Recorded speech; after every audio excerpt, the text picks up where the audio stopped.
Assalamualaikum warahmatullahi wabarakatuh. Alhamdulillah, segala puji bagi Allah yang telah memberi kita nikmat Islam, iman dan ihsan, dan lupa yaitu nikmat kesehatan.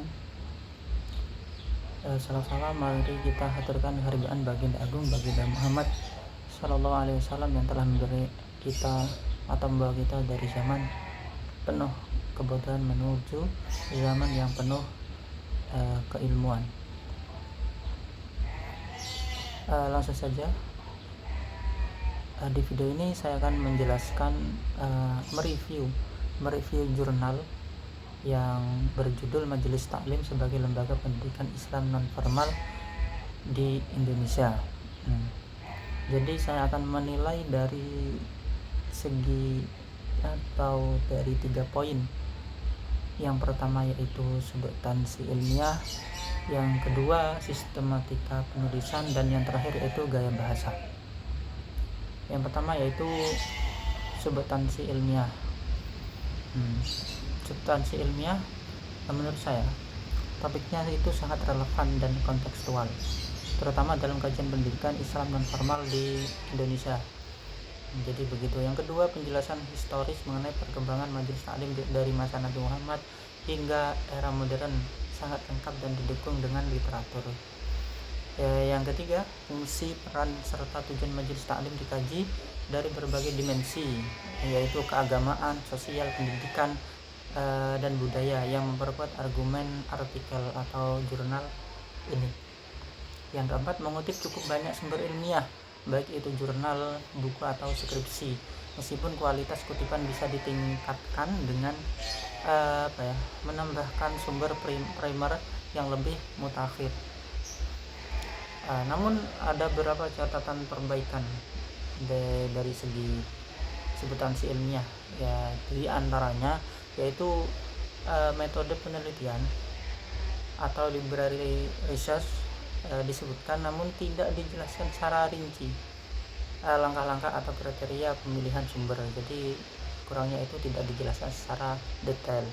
Yang kedua, artikel atau jurnal sebaiknya menyertakan analisis kritis atau temuan baru, bukan hanya deskripsi naratif atau deskriptif naratif. Yang selanjutnya, kurang menyentuh. Menurut saya itu artikel atau jurnal ini kurang menyentuh tantangan atau problema aktual, dalam artian kurang menyentuh tantangan atau problematika aktual yang dihadapi majelis taklim saat ini di era digital atau pasca pandemi. Jadi zaman sekarang itu banyak hal-hal di era digital yang mungkin membutuhkan banyak jawaban dari semua itu. Selanjutnya, sistematika penulisan. Menurut saya sudah lumayan baik, dalam artian struktur artikel mengikuti format ilmiah standar, meliputi abstrak, pendahuluan, pembahasan, dan kesimpulan. Penggunaan subjudul memudahkan pembaca untuk mengikuti alur pembahasan. Namun ada beberapa saran menurut saya itu subjudul pembahasan terlalu umum. Jadi sarannya itu bisa dipecah jadi beberapa bagian dengan subjudul seperti pengertian majelis taklim, materi pembelajaran, sejarah perkembangan, fungsi dan tujuan, dan peran dalam masyarakat. Selanjutnya, di bagian kesimpulan ada beberapa kalimat yang saya temukan itu bersifat pengulangan dari isi. Akan lebih baik menurut saya jika ditambahkan sintetis atau refleksi baru dari pembahasan sebelumnya. Masuki poin yang ketiga, gaya bahasa dan teknik penulisan. Menurut saya ada kelebihan dan kekurangan sih ya.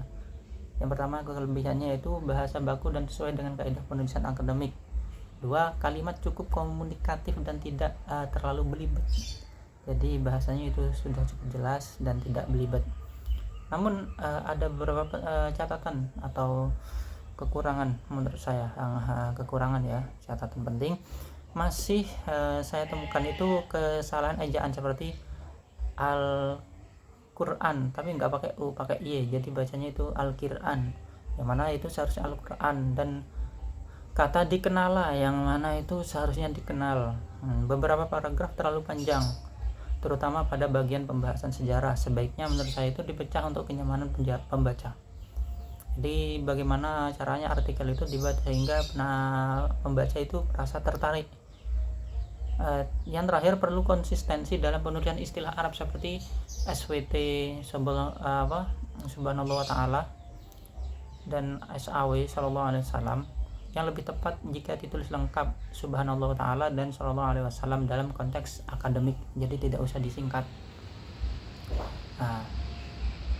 Dan ya masuki yang terakhir, kesimpulan menurut saya jurnal ini itu sudah baik secara tema dan struktur, dan bernilai kontribusi dalam penguatan literatur pendidikan Islam non formal. Akan tetapi masih dapat ditingkatkan pada aspek kedalaman analisis dan penulisan teknis akademik, cocok untuk publikasi tingkat nasional bereputasi menengah dengan revisi minor hingga moderat.